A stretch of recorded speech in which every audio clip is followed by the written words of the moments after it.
My name's Joe Williams. I'm a First Nations Wiradjuri man from Australia, and I've lived as a professional sports person for the past 15 years, but involved in sport my entire life, and lived with mental illness my entire life. I guess I only really knew it was mental illness in 2009 when I was diagnosed, but I'd lived with an inner dialogue in my head my entire life.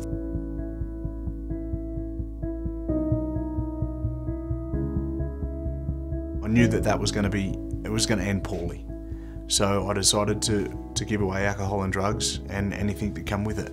It's almost 11 years that I've been completely clean and sober now, but by taking out the substances that I was putting to quieten down the noise, upturns the volume on the noise. So I had to, I guess, learn about what I was going through, and learning about what I was going through started to learn about myself, but also educate me about the mental illness I was diagnosed with, and that was bipolar disorder.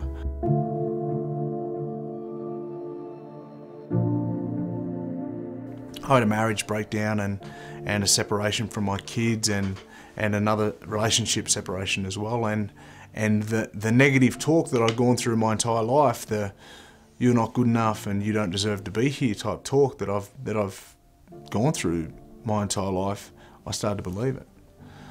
I started to believe that my kids would be better off without me. I started to believe that my parents didn't love me, that I was worthless. 10 years prior to that, I was a professional sports person playing on national television, getting asked for autographs every day of the week. Yet I was convinced within my own mind and my own self that I was worthless. And I had a suicide attempt. Once I realised, the doctor said to me that you're very lucky to be alive.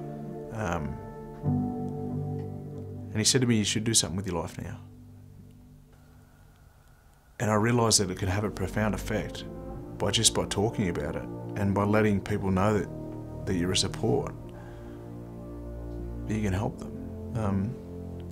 So I started my own charity, and I called it The Enemy Within, because as a sports person for 15 years, no matter being on the rugby league field or as a boxer, no opponent I've ever come across compares to the enemy that I fight within myself every single day.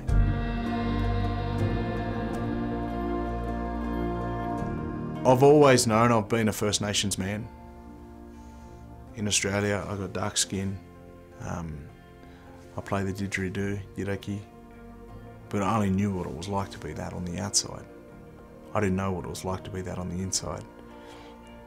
When I started connecting back to my culture and listening to my uncles and our old people and our ancestors, it is something I can't describe. It is something that is just truly beautiful and truly special that I wish everyone on the planet had.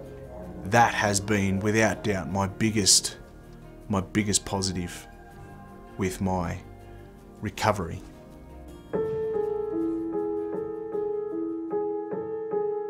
Once I was a young boy that was lost inside his own head and was too scared and afraid to talk about what I do.